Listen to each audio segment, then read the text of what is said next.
Good evening, everyone. Thank you so much for joining us this evening. I'm Frampton Tolbert, Executive Director of the Historic Districts Council, the citywide advocate for New York's historic neighborhoods. And tonight's program is co-sponsored by the New York Landmarks Conservancy and Landmark West, and this program is being recorded. We are pleased to be with you this evening for the webinar, The Fight for West Park, Can This Landmark Be Saved? And we believe the answer to that question to be a resounding yes. Tonight's program will delve into the hardship application currently being considered by the Landmarks Preservation Commission for the demolition of West Park Presbyterian Church, a Romanesque Revival Presbyterian church located on the corner of Amsterdam Avenue at 86th Street on the Upper West Side, with an original chapel built 1883 to 1885 by Leopold Eidlitz, and the current church and facade built 1889 to 90 by Henry Kilburn, and designated as a New York City landmark in 2010. Specifically, as stated on the LPC website, this is an application to Landmarks Preservation Commission pursuant to Administrative Code 25-309 for a notice to proceed authorizing demolition on the grounds of insufficient return. What does this mean exactly? You'll learn more tonight. There have only been 13 hardship applications granted since the Landmarks Law was enacted, and not all of those resulted in the demolition of the landmark. The bar is extremely high for granting a hardship on economic grounds, and this is intentionally so, as this should be a last recourse for any landmark property. Just to give you a little background, originally an application for hardship in the case of West Park was introduced in 2022, but the application was withdrawn in 2024 after a very lengthy hearing before the LPC ever voted on the merits of the application. This year, an application was refiled. Thus far, Manhattan Community Board 7 Preservation Committee and full board voted to deny the hardship held at hearings in the past 2 months. However, these votes are only advisory. And it comes to the Landmarks Preservation Committee on Tuesday, December 9th for a public hearing. We will tell you more at the end of the program on how to show up for West Park on or before December 9th. With that, I am happy to turn it over to the experts we have this evening, who will discuss everything from the hardship process to the benefits of preserving West Park. I'm joined by the Landmarks Conservancy's president, Peg Breen, who will introduce our panelists and ask some of the questions we keep hearing about the West Park hardship case. Peg. Thank you, Frampton. We have some excellent speakers with us tonight to look at the hardship law and the current hardship case. Gail Brewer, who will join us, has represented the Upper West Side in the City Council since 2002, except for 2 terms as Manhattan Borough President. She's been involved with attempts to help the church for more than 20 years. Michael Hiller is a zoning, land use, and preservation attorney. He also teaches preservation law at Pratt. He currently represents the Center at West Park, a cultural nonprofit that rented space in West Park Presbyterian and is seeking to save it. George James is a planning and zoning expert who helps public, private, and nonprofit clients understand planning and zoning proposals and hopefully make informed decisions. We'll begin with Gail Brewer.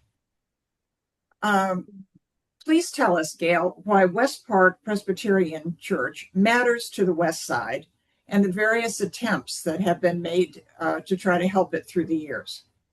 Well, thank you very much. I'm sitting on some, plywood near the UFT, because I just came from a UFT event. I would say a couple reasons. Number one, when you see the church as a West Sider on 86 in Amsterdam, you feel like you're home. It really has a feeling of Upper West Side, and that it is a beacon for our neighborhood. Second, thanks to the center, the staff, Debbie Hirschman, the product of the cultural has become a place that people go. Even people who are not supportive or have interest in preservation love the cultural.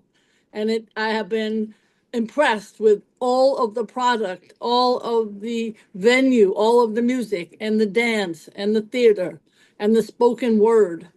And of course, all the support that goes with it. So it has become a cause célèbre, much thanks to the people on this call and others, in a way that I've never seen any other Perhaps Symphony Space many, many years ago had the same kind of love. Symphony Space also an iconic part of the Upper West Side. So I would say that this is the issue that every place, whether I'm in the grocery store or on the subway or the bus, people asking me, are we going to be okay with the church?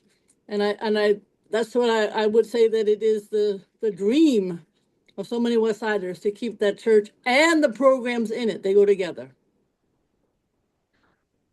You know, the Presbytery says that were disappointed after the church was declared a landmark because you and the neighbors did not raise tons of money for the church. And they also have told people that the West Side neighbors and even the celebrities who have appeared at the center at West Park are only doing this to save their views. You know, well, how do you respond?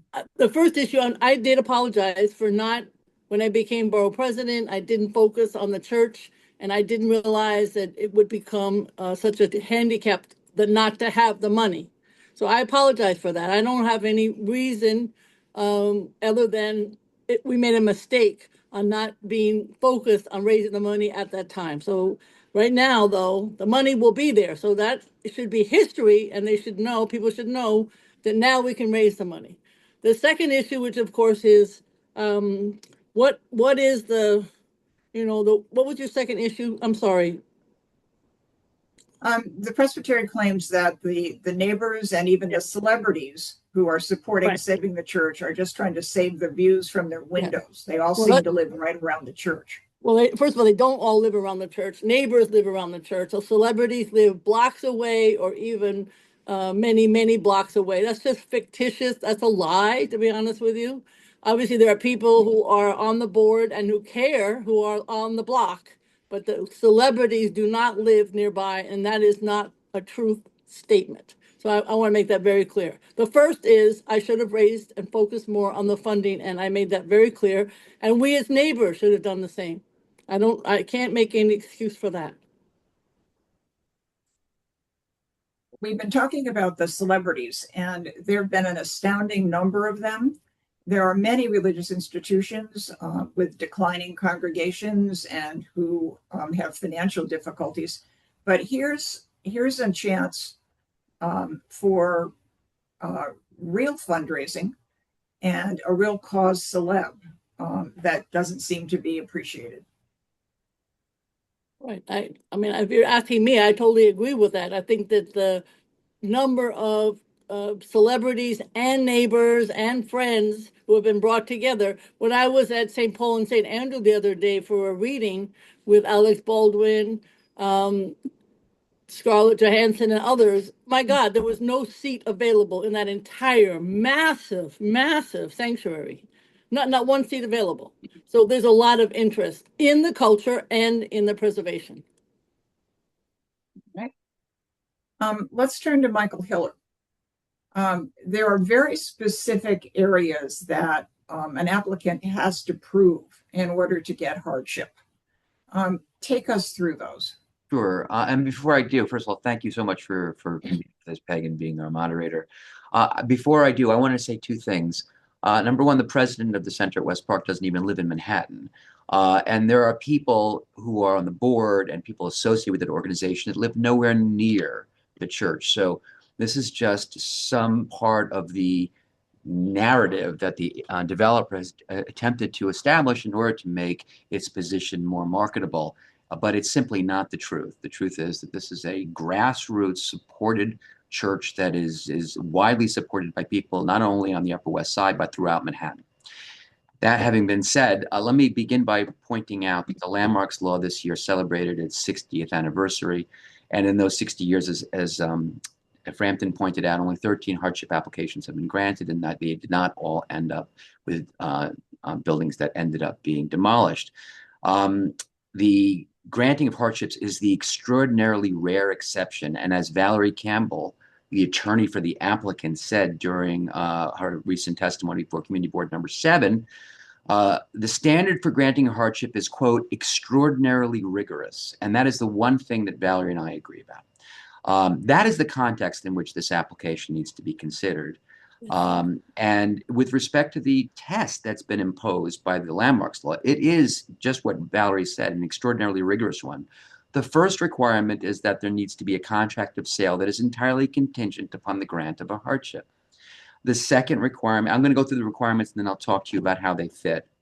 The second requirement is that the building is supposedly incapable of generating a reasonable return on investment if it's managed with reasonable prudence and efficiency. And in order for the applicant to meet this requirement, the applicant has to open up its books and show its performance in the year before the hardship was filed. In this case, the hardship application was filed in September of 2025. So the applicant was required to open up its books for 2024 to show that it was unable to generate a reasonable return on investment, which the commission is saying 6%. And I'll get into that a little bit more depth in a moment. The third requirement is that they have to show the building is no longer suitable, adequate, and appropriate for the purposes that it was purchased for, and also the purposes for which it was used at the time of the hardship application. And the last requirement is that the building has to be demolished with, the applicant has to agree to demolish and replace the building with reasonable promptness. So I'm going to break these down as quickly as I can so I don't bore you. The first one is they have to show that there's a contract that is entirely contingent upon the grant of a hardship. I will just tell you now without getting any depth, the contract here is not entirely contingent on the grant of a hardship. The applicant is taking this particular requirement for granted. I don't know why, but the applicant shouldn't be.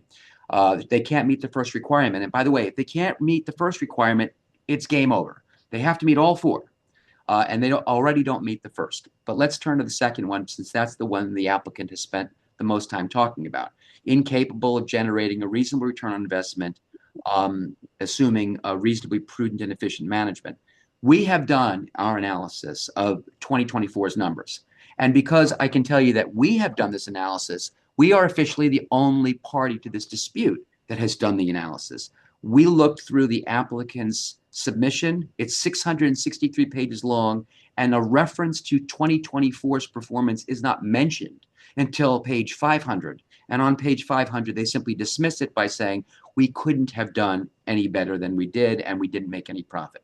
In fact, our numbers show that the return on investment is somewhere in the neighborhood of 50 to 60% for 2024. The applicant simply doesn't want to recognize the revenue it either received or was able to receive. The applicant also is not dealing with the fact that, and George will probably talk about this during his talk, every landmark in the city, based upon the enactment of the City of Yes, which was essentially opened up New York to development. There's a provision called Section 7542 of the zoning resolution that it affords landmarks the opportunity to transfer its air rights to buildings in a much wider field of other buildings. And we will get into that with George. Right. And I'm not going to get any depth on that except to say that the applicant's submission simply dismisses the notion that they could have sold the air rights. And in fact, we have found dozens of buildings that are eligible for transfer of air rights, and the value is in the tens of millions of dollars. The applicant doesn't deal with that at all. The applicant's next story is they want to deduct the full extent of what they say are necessary renovation costs, and they are talking about it being in the neighborhood of $50 million of renovation costs. The problem with that analysis is that the Landmarks Preservation Commission hired its own independent engineer, a guy named Don Friedman of Old Structures. He is the LPC's go-to structural engineer. He evaluated the applicant's submission and determined that that $50 million number the applicant came up with was excessive. In fact, he said that it was excessive in 9 different places. He also said that the scope of work that they specified was, quote, wildly out of scale for what was necessary. Mr. Friedman's analysis was similar to our analysis, and that is that the cost of repairing the facade and getting rid of the sidewalk bridge is less than $2 million. And by the way, he further said the sidewalk bridge could be repaired with such speed that it could be gone within 3 months of regulatory approval, which means they could have resolved this over a year ago. I say that to you because the center at West Park in 2024, which is the test year, which is the year they're supposed to be evaluating, the center at West Park offered to do all of the work, filed plans and designs with the commission, hired contractors, got bids, had the money in the bank, was ready to do the work. It was September of 2024. And the only reason the work was not done was that the presbytery would not allow it. Let me say that again. They're saying they can't afford to maintain the building because it's too expensive to fix.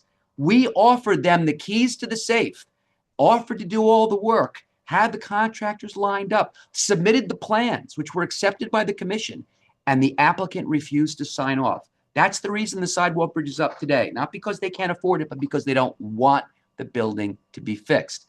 And to that end, by the way, the applicant is also turning away literally hundreds of thousands of dollars from the center. The center has been prepared to do much more than what they have offered to date.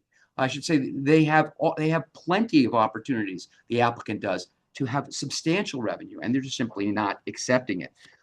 In addition, the applicant is relying on a report by an organization called Weitzman. And Weitzman is interesting. They rely entirely upon the applicant's numbers, the numbers which Don Friedman completely debunked. So the return on investment analysis is just flat out unsustainable.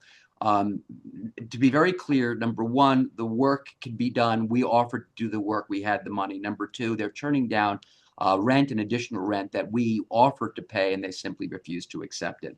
And number three, and lastly, but most importantly, the applicant is assuming that they are allowed to deduct all these costs of repair from their revenue. And if is it okay, Peg, if I just quickly put the formula in the chat box, it just would make it very easier for everyone to see what it is. Is that okay? Well, it'll be quick. Briefly. Yeah. So that's the formula that they're supposed to get. It's 2024 revenue minus 2024 expenses minus 2% of the building's assessed value divided by the city's current assessed value. That's a lot of math for this conversation, but it suffices to say that the last number, 2% of the building's assessed value, they want to add essentially an additional $1 million to that based upon the renovations they say are necessary for the building, the renovations we offered to pay for. The problem is the commission's past decisions do not allow them to do that. And I don't want to get into too much depth about it, but suffice to say the applicant's position on this application is, in my view, one of the weakest I've seen in the 30 plus years I've been doing this work. All right, we need to keep going. And the other thing that the applicant has to show is that the building can no longer serve the use for which it was built or intended. Right. And there's been an African American congregation worshiping in there for years now. Yes, and even right now they're using it. They're still using it. In fact, until the center was evicted in July, the building was fully rented out. To date, it's still rented out to Lighthouse Chapel, which conducts spiritual services at least once a week. In addition, there are plenty of tenants who are still using the building. So the notion that it's not suitable, adequate, and appropriate for the uses as a community and spiritual facility when it's currently being used as community and spiritual facility is literally nuts. I can't find a single case in the history of the Landmarks Preservation Commission where the commission granted a hardship where the building is being used for the very purposes for which it was acquired. All right, can we just go back to Gail for just a second before we move on? And the notion that housing is such an important issue in the city now, and everybody wants more housing. And if hardship is granted here, there will be housing on this site. Does that sway you or sway the argument at all? You're on mute. You're muted.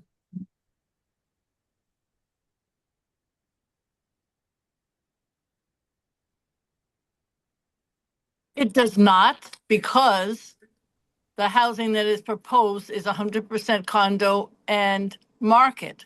And even when we asked as a courtesy, could we include some affordable, the presbytery said no, because it doesn't fit on the site and it doesn't bring the revenue that they need. So we have a beautiful church, lots of programs, it's cultural, a landmark taken down for housing.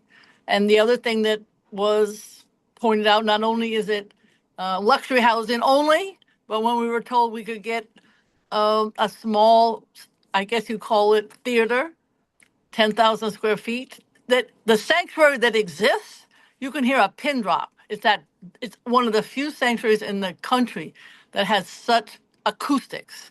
So we are getting nothing as a result of this suggestion that, the mission will be satisfied, the housing will be satisfied. No affordable, no theater, and nothing in response, in return, in terms of what we have now. And Peg, can I Thank just quickly add that this is actually antithetical to affordable housing, because by adding luxury market level housing, they are driving up the prices in the area. What we need in the city is affordable housing, and what the developer's doing here is not adding to affordable housing, it's detracting from All it. right, I have one more question for you before we go on to George. Sure. And that is that there's been a lot of emphasis on the fact that the church has been offered something like $33 million to buy the building. And there seems to be a question, well, if you want to save it, where's your money? How much money do you have? Does that play in at all into the landmarks law? It's not supposed to at this stage. And the reason for that is that people, not the owners of properties in New York, not just landmark properties, but all properties, in some way, form, or another, are restricted in how they use their properties. Not everyone gets the highest and best use for their property. I live in a house. If I wish I could put a 60-story tower in place of my house, I could maximize my return and make a ton of money, but zoning prevents it. Zoning, landmark regulation, everyone has some form of restriction. This is just another restriction. The fact of the matter is, the applicant here has the right to a reasonable return on investment. That's the right they have. They do not have the right to make the most money they can possibly make, because if that were the standard, Peg, we would no longer have a single landmark building in the city of New York. They'd all have to go. Thank you. On to George. George, as Michael noted, thanks to the city of Yes, individual landmarks can spread their air rights along a wider area. And you looked into the possibilities for West Park. Why don't you show us? Sure. Let me share my screen so I can literally show you. Okay, so I was asked to essentially look for receiving sites for West Park's floor area. And as people have been saying, City of Yes has just changed all the rules. Okay, so before City of Yes, which went into effect on December 5th, 2024. So it's been in effect for less than 1 year. Before City of Yes, West Park could transfer its floor area to just adjacent sites or right across the street. After City of Yes, you could transfer your floor area to anywhere on the block or any zoning lot which touches the block. And considering that zoning lots are essentially something that you create, it's not a tax lot, it's something where you can merge them together. Theoretically, it can go to any of the lots that are on a block that touches the West Park block. So in this case, theoretically, it could go to any of the buildings that you see colored here. And let me orient you. This is Central Park on the right. West Park Presbyterian Church is right here in gray. And so it can, by right, go to any of the darker colors. And then with the zoning lot merger, it could go all the way to Central Park West in theory. Now, that's not reasonable to assume that any of those could get if you're looking at where these development rights may end up. So using some simple rules, we have selected what we consider potential receiving sites, reasonably potential receiving sites. These are sites for new development, rooftop additions, and rear yard additions. And we have calculated that there are 25 potential receiving sites that could use at least 226,000 square feet of the floor area, which is vastly more than they have available. And so these are the sites that could that we've identified as potential receiving sites. And we're going to go over them quickly. If I can move forward. Oh, sorry. Okay, there we go. The potential receiving sites for new development are in purple. I'm sorry, are in pink. The purple are for rooftop additions, and then for rear yard additions in this cyan color. These are the potential development sites for new developments. Now, there are only 5 of them. There are these narrow ones and then one big one here. We're going to talk a little bit about these a little more. The narrow sites, which we identified, they are only about 20 feet wide. And the applicant has said, well, no one's going to redevelop these because they're very narrow. But we see narrow sites redeveloped all the time. Here are 3 in my neighborhood on the east side. It happens, right? It is true that they are more difficult to develop, but we still see them developed all the time because there are few sites and these are attractive neighborhoods. And City of Yest has made it easier to develop these, and we're going to talk a little bit more about that at the end. Further, without the West Park floor area, the development site that I showed as a tower would likely be this 10 FAR building, which is, a substantial building over 200 feet tall. But with the West Park floor area, you could actually do a tower because another City of Yes change was the fact that you can not only transfer the floor area, but you could also get a bulk modification, an authorization from the CPC to modify the bulk rules so that you could more effectively use that floor area. So in theory, you could get not only the floor area transferred, but you could get the bulk rules waived with these new regulations. And I will do that again. It's a more attractive building for a developer. And then there are 11 reasonable rooftop addition sites. 10 of the 11 we identified are outside of the historic district. And all of them stay within the zoning envelope and wouldn't need any special authorizations. And these would accommodate about 175,000 square feet of the floor area. But again, they have only about 100,000 square feet to sell. And we identified at least 9 reasonable rear yard addition sites. These are a lot smaller, and they are in the historic district. And in some cases, we've paired them with 1-story additions. And these could use about 11,000, about 12,000 square feet of the floor area. Some of these could use actually a little more, but these are in historic districts, and we think that LPC would more likely approve a 1-story addition and a rear yard. It would be more difficult to ask them to do a 2-story. And then if we put them all together, you have, all of these sites could potentially use some of the floor area that's available. Now, we don't get into another one, which may actually be the best development site. There's a site up here called Glen Gardens. Now, this was all part of the Upper West Side urban renewal site, and this was all assembled, and there are tons of rules and filings that are on the site. I'm not exactly sure that this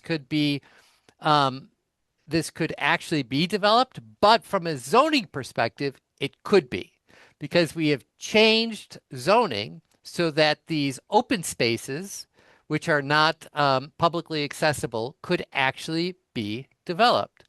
And so if this site could be developed, you could do a tower on it like this and use up all of the floor area. Now, this would need a CPC authorization to modify the bulk rules, but in theory, this could actually be another place that the floor area could end up if the restrictions on the site would permit it. Again, from a zoning perspective, it could actually happen. And so, just to finish up here, the city of Yes changes everything because it not only expands the area that the landmark transfers can go, it amends the sliver law, it changes the residential open space regulations, it has new infill regulations, changes the rear yard requirements, meaning it lowers them, it lowers the coverage requirements. And then it has this brand new CPC authorization to waive the bulk regulations when you use the landmark transfers. And together, all of these changes work to make it so much easier for receiving sites to use the floor area. And here's the thing, is that the zoning doesn't do anything by itself. You need to actually try to sell the floor area for the zoning changes to have any effect at all. And I haven't seen any evidence of them doing that since the rules have been changed. That's what I have, Peck. All right. I'm not sure we're really proposing a lot of development on the Upper West Side, but we're showing that there is potential here. That's exactly right. I mean, and that's the whole point of this is to say that we are showing, over 300% of what the floor area that they have available. They can't do everything that we've shown here. We're just showing that they are these potential sites here. And let's be very clear, is that some of these are, co-ops that may have no intention of expanding, right? That's completely understandable. We are showing what's theoretically possible. All right. We've gone through the nuts and bolts of hardship, and we've been talking about the great number of celebrities that have turned out for this. So we'd like to show an interview with Mark Ruffalo and Kenneth Lonergan. Mark, of course, is a movie star, and Lonergan is a director and a writer. And in many ways, they're more eloquent than preservationists at times in why this should be saved. Can we show the video?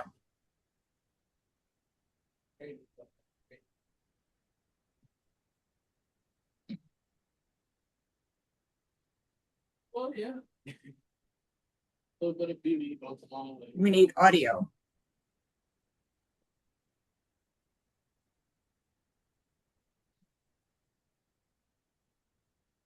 Am I the only one who doesn't hear anything? No, we're not hearing audio. Can we start the, can we try this again? Kenneth Lonergan are longtime friends. They've worked together on Broadway. We all inherently know we want to keep these old spaces. We love them. They're beautiful. You can't build this anymore. The craftsmanship isn't here anymore. Mark called me. And I called him after I came to look at a studio space here. First of all, saw the building and just thought it was spectacular. Award winners Mark Ruffalo and Kenneth Lonergan are longtime friends. They've worked together on Broadway and in film. For the past few years, they've spearheaded efforts to save the landmarked West Park Presbyterian Church on the Upper West Side. The building has a culture that's inherently palpable when you enter it. Everyone who's entered it has had the same reaction. Kenny had the same reaction I did. It's like, oh my God, this is incredible. We have to save this. The two attracted a remarkable group of fellow stars. They've spoken at rallies, staged play readings, and discussed their films. They generated support and media attention for Saving West Park, as well as the nonprofit cultural center within it. We just had this idea to start doing theater and film here because we know a lot of people at this point. So a lot of people who love to do theater and love to do it without charging a lot of money for it. So we started getting our friends involved and doing readings, and Debbie got some film equipment and screening equipment, and now we've been doing films and readings, and productions and presentations for the last 2 years, I'd say, all beautifully attended, and the word thriving comes to mind. It was amazing how quickly people wanted to jump in. The church has a robust history to match its lovely Romanesque Revival architecture. God's Love We Deliver started here. Joseph Papp founded the Public Theater during meetings in the balcony. Because the center rented space to several other nonprofits, West Park became a cultural incubator for the city. The arts are an economic driver for all businesses that are associated, that are around them. Everybody knows this, the restaurant business, services industry, the tourism, everything. But you can't have arts if you don't start cultivating the younger artists. And Mark and I both started out in, doing off Broadway 30 years ago in spaces like this. The Cultural Center lost its lease this past summer and had to move. Now, the Presbytery is asking the city's permission to tear down the landmark so a developer can build market-rate housing on the site.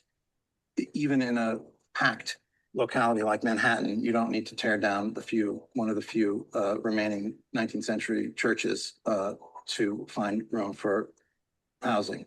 I mean, 99% of the real estate that's available in New York City is not landmarked. And the end. Yeah, the end. The Presbytery cites declining membership and claims the building is crumbling as reasons to tear it down. But independent engineers say the building is remarkably sound and eminently fixable.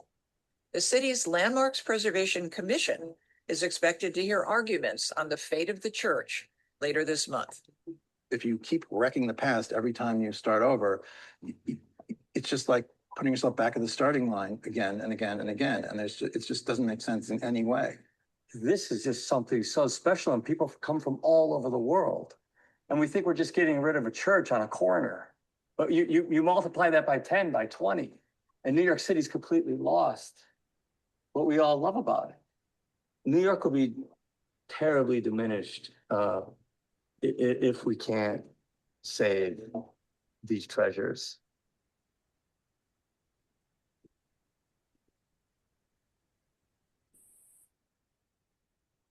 Frampton, back to you. Thank you, Peg. Well, that ends our formal part of the program this evening. We're happy to answer questions. If people have questions, you can put them in the Q&A section. We've answered a few there, but we're happy to have our panelists answer a few more questions. If you have them, please put them in there now before we wrap up this evening. And did either of you have something you were really dying to say that you didn't get a chance? Just to make sure that people come December 9th at 9:30 in the morning at 253 Broadway on the second floor to testify in support of maintaining West Park Presbyterian Church and against the hardship. If we're going to close out, Peg, for those people who have never actually seen what the church looks like when it's in use, if I could share my screen, I think it would be worth 1,000 words just to show you what this looks like when the church is in use. Is it possible for me to share my screen for just a moment? Frampton? Yes, you should be able to. Okay, thank you. Perfect. See if this works. Mm-hmm. Ladies and gentlemen, this is the building that they say is falling apart and can't be used as a community facility. This picture was taken a couple of years ago, and about almost exactly 2 years ago. And there have been multiple events just like this since that date. This building is not falling apart. This building is an old building that requires maintenance and upkeep, just like 19th century buildings typically do. And if we give up on buildings simply because they're old and they need to be maintained, the landmarks law isn't worth the paper it's printed on. What you're looking at right here was an event that was standing room only, just like the one that Gail described from the other night. These events are almost always standing room only. This is a building that it could be in active use right now. And the only reason it isn't is that the Presbytery is more interested in availing itself of an economic opportunity by manufacturing the appearance of a hardship. There is no hardship here. And I encourage everyone who has an interest in preservation, who has an interest in preserving important buildings, who love the arts on the Upper West Side, on December 9th, step up to the microphone and tell the Landmarks Preservation Commission why this building is important to you. Don't get on there just to say, I support the building. Tell them why, because the members of the commission want to hear from you. Great. Well, with that, I would like to hand it over to Andrea Goldwyn, the Director of Public Policy for the Landmarks Conservancy, who is actually going to talk to you about how you can get involved. So let me share our next slide.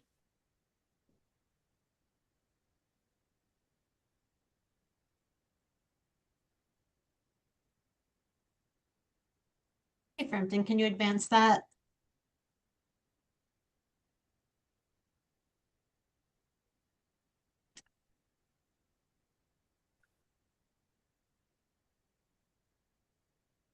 Okay, well, I will just start talking about this. So if you have been inspired by what you have heard today, we hope that you will come out and speak in support of West Park. As you've heard, the Landmarks Commission is holding its hearing a week from today, Tuesday, December 9th. There are a few ways that you can participate. You can join us at the commission and speak in person. The LPC is located at 253 Broadway on the second floor, and that is across from City Hall Park. If you are not able to attend in person, you can also register to speak out via Zoom. Either way, you'll have just 2 minutes to speak. 2 minutes is about a little bit less than one side of a piece of paper. And as Michael said, you want to talk about your experience of the building, why it should be saved, what you like about the building, what's important about the building. The commission is looking to hear why this building matters to the community and the significance of it, the architecture, how it's being used, and what it means to you and your neighbors. As I say, it's just 2 minutes to speak, but you can also submit a written statement that can be longer. You can submit that statement when you're in person at the commission, or you can send it in advance. And we have a link up on the screen. You would send in your testimony to that address, testimony@lpc.nyc.gov. And finally, the exact time, the hearing's going to start at 9:30. We don't know exactly when West Park is going to be heard. And we don't have the links for you to do the signing up yet. All of that information is going to be on the Landmarks Commission's website. We've got the link down there, but if you Google, NYC, LPC, NYC Landmarks Preservation Commission, and go to their section on hearings, they will start having that information. They have hearings on Tuesdays, so they are, getting over today's hearing, and then tomorrow they'll start putting out information for next Tuesday's hearing. So, and I'm assuming that Historic Districts Council, Landmark West, and the Conservancy will put out this information as well when it's available. So, for our members. Yes, thank you, Peg. And thank you, Andrea. We will be sending out an email to all the attendees, as well as all of our members and supporters, with the recording of tonight, as well as more information on how you can show up to the hearing on the 9th. I believe there are some questions. Sean, would you like to read out any of the questions that people are asking? Sure. I've been answering most of them right now. Caroline's asking, when we say the presbytery, what in particular do we mean? And I don't know if Michael may be the best one to answer this, just because in New York, the presbytery is a faith. It's the congregation that usually owns the building itself, but they've made an agreement with the New York Presbytery, the umbrella.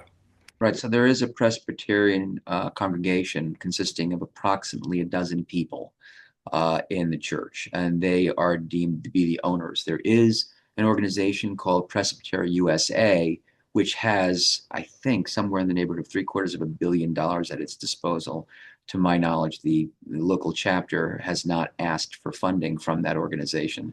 But it is something it's somewhat anomalous that an organization that has access to so much funding is in front of the commission complaining of hardship. Thank you. And then I know one of the questions, Frampton, you're going to respond to about the metrics of how to exactly present. I think Andrea got into that. The other questions from AME Zion Church of Kingston. Why is preservation being pitted against housing creation? Community development can and should include both. And I don't know if that's actually what's at stake here. You know, it isn't. And what I have seen historically is that the developers in the city of New York have tried to create the misimpression that housing and landmarking are in some way antagonistic towards each other. They're absolutely not. We've been in a housing crisis for nearly a century. And I think in 1960, the city of New York formally declared a housing crisis, and we've never really been able to resolve it. The development industry is talking about building luxury market condos, and that's not going to resolve the housing issues here. The fact is that landmark preservation and housing should work hand in hand. We can use landmark buildings that are not being used. We could use those adaptively for housing. There are plenty of churches and other religious buildings that have been adaptively used in that way. And the city can go about resolving the housing crisis without destroying its most precious buildings. So what I would say to those who see that narrative out there, that's just another narrative by developers who want to be able to maximize how much money they can make from building tall buildings. It has nothing to do with what's going on with facts on the ground. One other question we have, which Andrea, I think you spoke a little bit about this, but maybe you and others, like Gail, could also speak to it, is we have people asking about when one testifies, what are some of the best practices for ensuring your message is heard, especially with the very limited 2 minutes that people will probably be allowed to speak. And Andrea, I know you do a lot of presenting to LPC. Maybe you could answer this. Sure. Just to start out first, don't forget to say your name because they will stop you and ask you to say your name. So include that. And then you just want to get to the point very quickly. If you have a background in the hardship law, you can talk about that. If you have experience with the building, you can talk about that. What you want to get across is why this building is important to the community, why it shouldn't be demolished, what its impact is on historic buildings around it, and if you have experience with the architecture, talk about that. Everyone's going to bring something different to it, but the point we all need to make if we want to support this building is what it means to this neighborhood, to this community, and to the city. Great, thank you. Thank you, Andrea. We have one more question from Steve Brown, and this actually brings up the question of what happens should, worst case scenario for us, the LPC grant a hardship. What does that mean? And it starts a 60-day window, right? So here, Steve Brown's asking, why can't the city condemn the property under eminent domain to protect vital public services and benefits? The city pays a fair price, then sells the air rights, creates a public entity to manage using endowments or some portion of the air rights money. So there is always this outside the box option. Does anybody want to speak to that? You're muted, Michael. Was just what I wanted to do. So the answer is that, Steve, it was his name, Steve, is that the guy who spoke? Great idea. That's something that can happen. It typically would happen after a hardship were to be granted. In my view, there is no hardship here. But if the hardship were to be granted, the city does have that option. And it should seriously consider it because in the final analysis, especially with the value of the air rights, this actually could be something where the city can make some money off of it. So hopefully it doesn't get to that point. Hopefully we'll be able to preserve the building and use it in a way that's consistent with the manner in which it's been used for the last 50 years. But if it should come to that, Steve, maybe we'll give you a call and you can help us out and get this property productive again through eminent domain.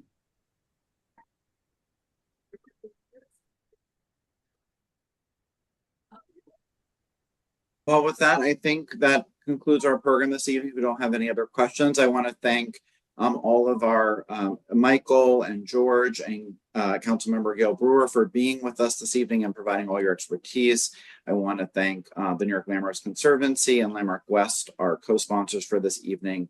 And as we mentioned before, we'll be sharing this video as well as best practices and all the information you will need to show up for West Park on December 9th. And with that, thank you all so much for being here and have a great evening.